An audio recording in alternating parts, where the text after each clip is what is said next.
Guys, Ford Ranger. Ayan, low power. So, ang problema niya, yung EGR mismo, guys. So, nakikita nyo to kung familiar kayo sa EGR niyan. Ayan. Ayan o guys, oh. Wala na yung kadugtong nito. Naiwan na dun sa loob.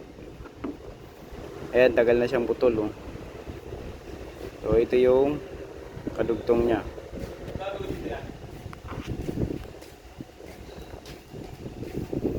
Ayan yung kadugtong niya, oh. Sira.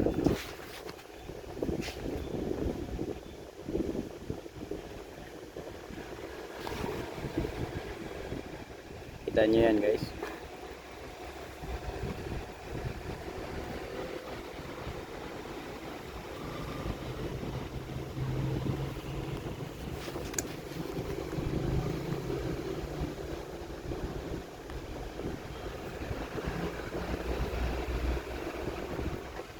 Asan ka ba? Ayan guys, oh, yung putol.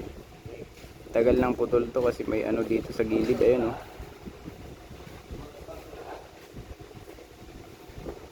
Ayun, oh, parang kumalang. Bakit kaya? Anong nangyari kaya dito? Hindi naman i-stack up yung bearing niya, umiikot naman. Ayun, smooth naman siya. Naputol.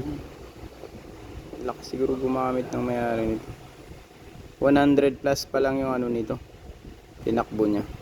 So yan.